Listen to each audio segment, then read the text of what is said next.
3 choses à faire pour se relever d'une rupture amoureuse. Bonjour à toutes et à tous et bienvenue sur ma chaîne Esther Valentin, votre coach en bien-être et en développement personnel. Et aujourd'hui, on va voir ensemble 3 choses à mettre en place sur du long terme pour se relever le plus sainement possible, le mieux possible d'une rupture amoureuse. Sachez déjà que dans la description de cette vidéo, je vous offre un petit e-book à télécharger sur ce thème.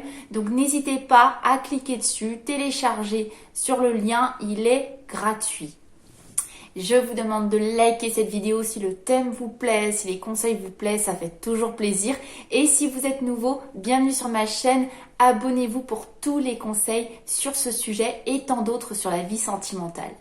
Et aujourd'hui, on parle donc de 3 manières d'agir, de 3 choses que vous allez devoir mettre en place. En tout cas, je vais vous expliquer 3 choses pour vous relever d'une rupture amoureuse, les actions à faire directement avec ces choses à faire. Vous allez voir.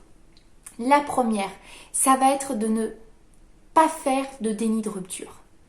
Évidemment, je vais vous mettre des actions pour le faire, parce que juste vous dire, ne faites pas de déni de rupture, ça peut sembler un petit peu simple. Donc non, on va avoir pour but de ne surtout pas faire de déni de cette rupture.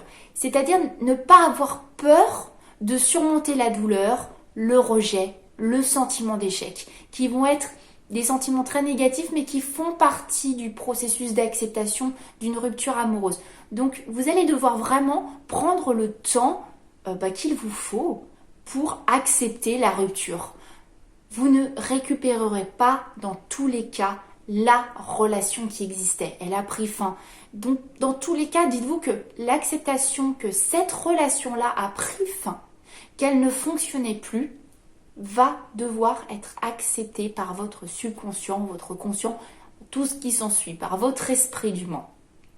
L'action à mettre en place pour absolument pas ne rentrer dans un déni de la rupture et vous enfouir dans l'idée d'absolument récupérer la relation, de dire non, j'accepte pas, je veux retourner dans cette relation, je vais me raccrocher à tous les liens existants. Vous allez devoir très rapidement, le plus tôt possible, ce serait bien de vous poser un moment avec vous et d'écrire. Ça serait pas mal parce que l'action d'écrire est vraiment, vraiment puissante. Une écriture de tous les éléments négatifs qu'il y avait dans cette relation. Parce que non, après une rupture, on a en permanence l'idée que c'était formidable, c'était parfait. C'est parce qu'en fait, on vit un deuxième coup de foudre, un coup de foudre d'après rupture. On se dit waouh, si on a été quitté, le cerveau a tellement peur de la nouveauté, de l'avenir, de la peur du changement, qu'il va absolument mettre tout son mode positif sur l'ancienne relation. Pour déjouer ça, et pour reprendre conscience que tout n'était pas positif, il serait vraiment bien de vous aider en vous posant et en établissant une liste de tout ce qui ne correspondait plus à votre enrichissement personnel, à votre épanouissement à vous dans cette relation. Il y avait des points négatifs. Il y en a toujours. Eh bien, c'est le moment pour déjouer ce surpositif de la relation que va faire votre cerveau dans le processus de la douleur. Il va vraiment falloir mettre ce négatif en avant. Pour en prendre conscience, on passe par l'écrit.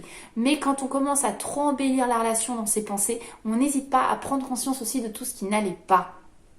Ça vous aidera dans l'avenir pour savoir comment changer ce fonctionnement.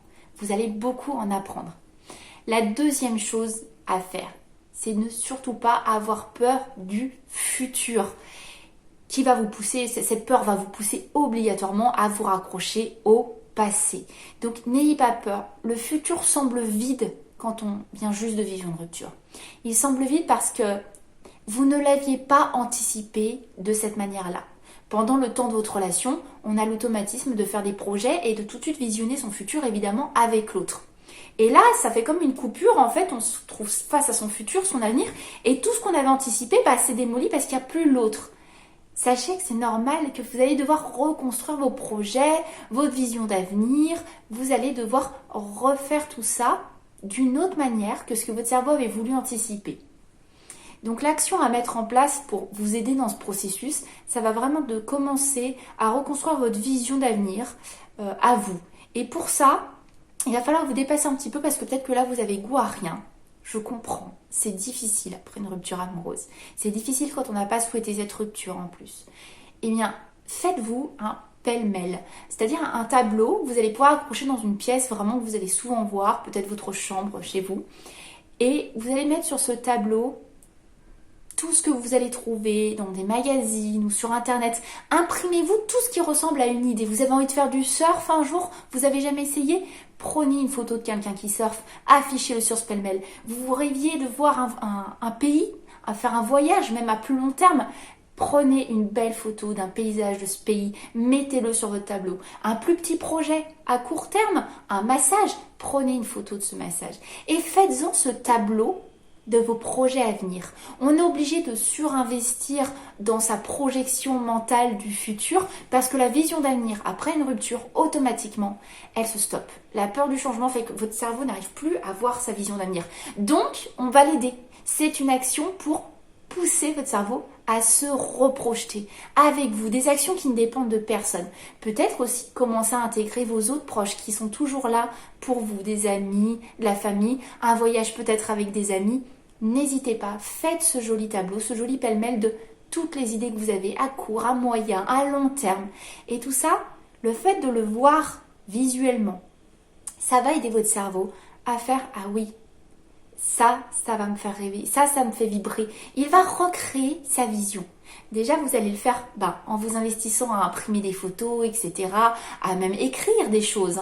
N'hésitez pas, il n'y a que votre créativité qui sera votre seule limite. Vous pouvez vraiment vous emballer et faire votre vie de rêve. N'y posez pas de limite. Votre cerveau a besoin de se projeter, aidez-le. La troisième chose contre laquelle on va devoir lutter, en tout cas que vous allez vraiment devoir mettre en place, ça va être de prendre soin de vous et de ne pas avoir peur d'être égoïste. S'il y a un moment dans la vie où il faut l'être, c'est maintenant. Je vous le dis. Donc c'est une étape essentielle de reprendre un peu d'égoïsme, de recentrer un petit peu toute ton attention sur soi-même, pour reprendre conscience de ce que vous apportez dans votre vie, sans l'accompagnement de personne, sans l'accompagnement d'un partenaire. Qu'est-ce que vous apportez dans votre vie? Là, tout de suite, quand on a mal, quand on vit la rupture, on ne voit plus l'essentiel. On voit plus ce que nous-mêmes, on peut faire pour nous. Donc, vous allez vraiment devoir reprendre conscience de la valeur que vous apportez à votre vie, que vous êtes capable de prendre soin de vous d'une manière vraiment bienveillante. Vous êtes capable de ne dépendre de personne pour ça. Donc, on va mettre une action en place aussi là-dessus. N'hésitez pas, une fois par jour, à vous faire un petit plaisir personnel accessible qui vous prend 10-15 minutes. Au début, vous en aurez toujours besoin. Mais ça peut être n'importe quoi. Faire du bien à son corps, par exemple, c'est vraiment un élément déclencheur pour votre esprit. Vous êtes en train de lui envoyer comme signal: je suis en train de rediriger du bien-être envers moi et c'est moi qui me le procure. C'est super puissant à long terme, donc n'hésitez pas. Une fois par jour, ça peut être des choses toutes bêtes. Mesdames, faites-vous les ongles.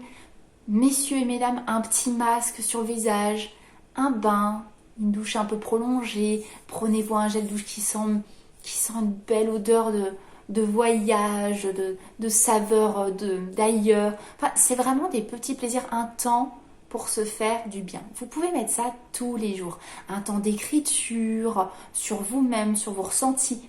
Voilà, des actions vraiment 10-15 minutes tous les jours qui sont tournées vers vous.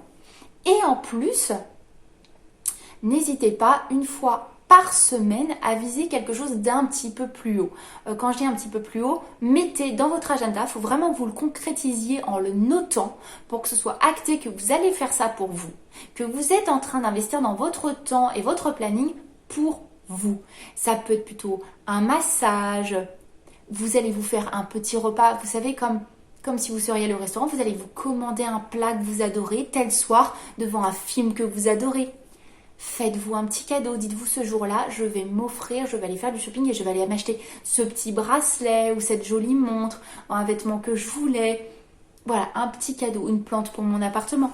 Des gestes envers vous, des gestes qu'on a l'habitude de donner. Eh bien, arrêtez d'attendre ce partenaire pour mettre ça en place dans votre vie. Vous voyez, je suis en train de vous parler de moments qu'on aurait tendance à offrir aux autres et qu'on a oublié depuis bien trop longtemps de se faire à soi-même.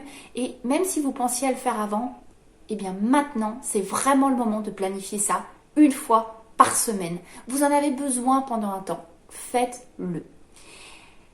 Dites-vous bien que agir dans le présent, donc dès maintenant, en reconstruisant une vision d'avenir, c'est le combo gagnant pour se relever d'une rupture amoureuse. On agit dans le présent et en même temps on crée sa vision d'avenir. C'est un combo ultime.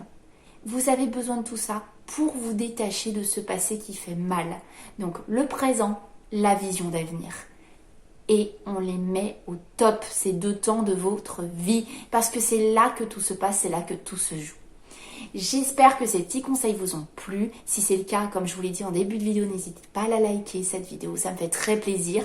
Abonnez-vous pour d'autres conseils sur le sujet. Et vous savez que de mon côté, je ne vous lâche pas et qu'on se revoit très très vite pour une prochaine vidéo. Bye bye.